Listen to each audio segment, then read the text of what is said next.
We're now joined by James. Yep, that's correct. Yeah. Awesome. Thanks so much for joining us. Can you give us a little background on yourself? Of course, yeah. So I'm the Global DevRel Lead here at Zebra Technologies. So in a nutshell, that basically means I'm in charge of our developer relations strategy and our outreach. And that's part of the reason why we come to events like this, to meet developers from the wider consumer developer community. Yeah. Fantastic. Amazing. Did you attend any talks in general that you liked?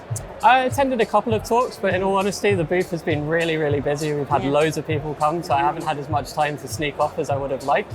But yeah, I made it to a couple of talks. Demystifying Enterprise Development by SAP.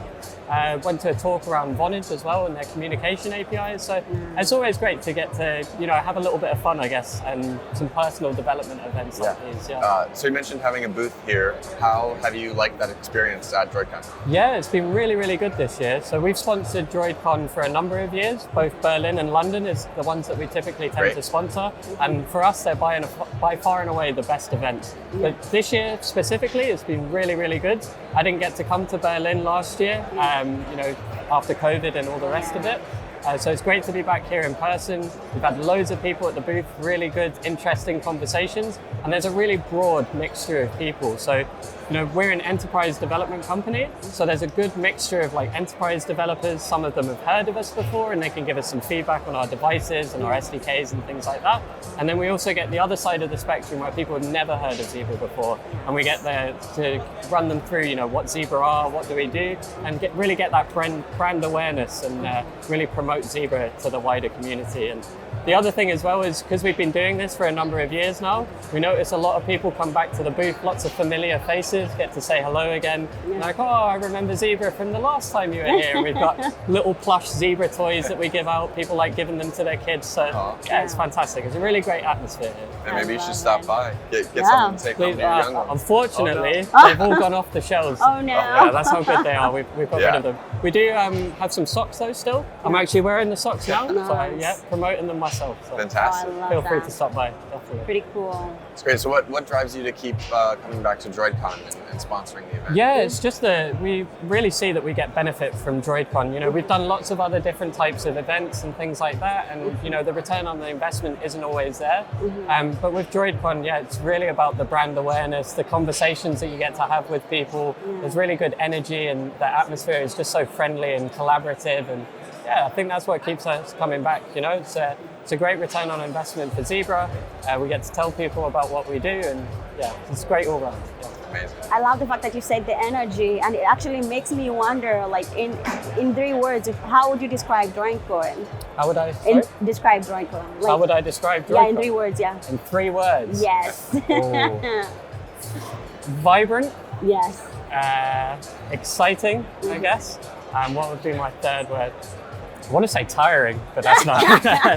There is an element of that, but that's a good thing, right? Yeah. That just means that we're having lots of interactions and we're doing lots of different things, and I'll go with those 3. Why not? I love them. All that energy it comes at a cost eventually. Really right? does, exactly. It's a good tired though, And it also makes sense because it's day 3. Yes. Exactly. I doubt I would have had out day 1. It's like when you go to the gym and you come home and you're really tired, but it still feels really good. You achieve something, you feel great about yourself. Motivated, exactly, ready to go again the next day. So. Pretty cool. Have you ever been to another DroidCon before? Any other DroidCons? Yeah, definitely. So like I said, we do Berlin and London on a regular basis, and we have done for some years now.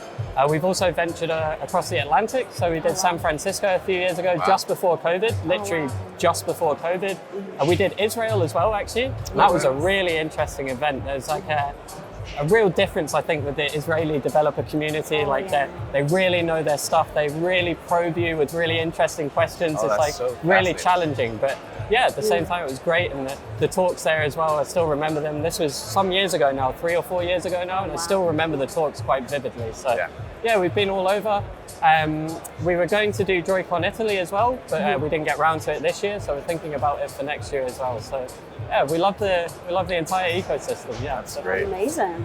Yeah, so this is my first DroidCon Berlin, but I've been to SF and New York's, and it's great because you do end up seeing a lot of familiar faces, but then there's the different cultures and the different ways that people are using Android in different countries. Definitely. So it's really cool to attend something that feels comfortable, but is still new in so many ways. That is very true. And it's so interesting as well how sort of different the developer communities are in the different places. To your point, exactly, like the nuances, the paradigms they use, and the way they approach problems and the questions that they ask and things like that. It's really interesting. But like I said, Berlin is a really good event.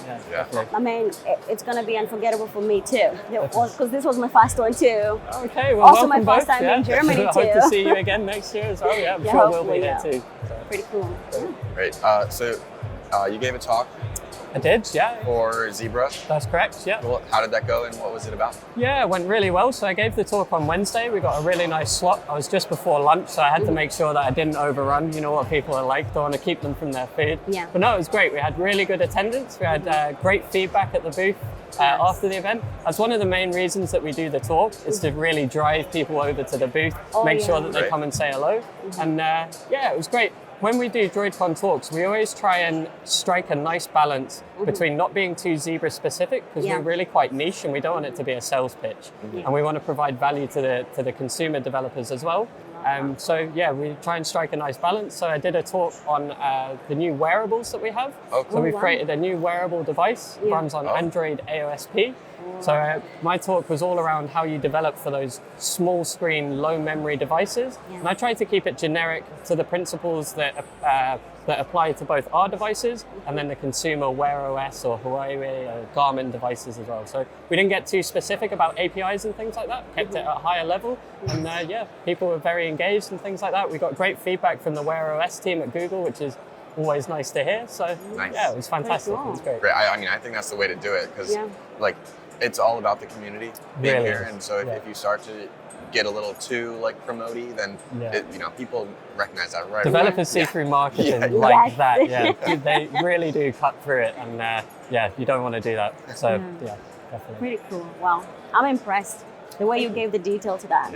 I definitely want to catch up on the recording of that one. Yeah, definitely. And I know this might be a little bit off, but I'm wondering, are you using Jetpack Compose? We're using Jetpack Compose. Yeah. Personally, we don't inside of Zebra. Yeah.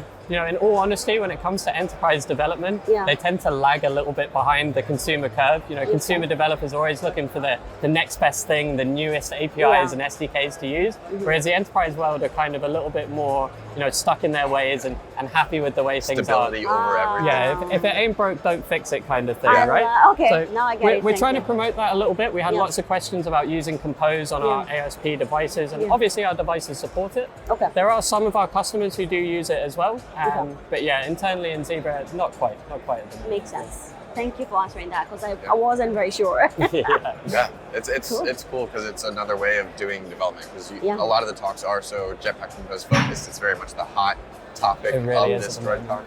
So having that variety, having the different perspective is great. I love it. I mean, it's important, right? Yeah, it's kind of whatever suits you, whatever best fits your needs. Not one size fits all when it comes to development. Everyone's got their own unique little ways of doing things, and there's no one right way. It's whatever works best for you. Yep. Cool. Fantastic. Well, thank you so much for joining us today. Yeah, no problem. Thank you very much for having me. This is very interesting. First Yeah. time I've done something like this. So it was great. I really liked your questions. It's great. Thank you. Awesome. It's great to meet you. Thanks for Likewise. coming on. I hope to see you again next year, I guess. Oh yeah. I hope I would so love too. to come back. Sounds good.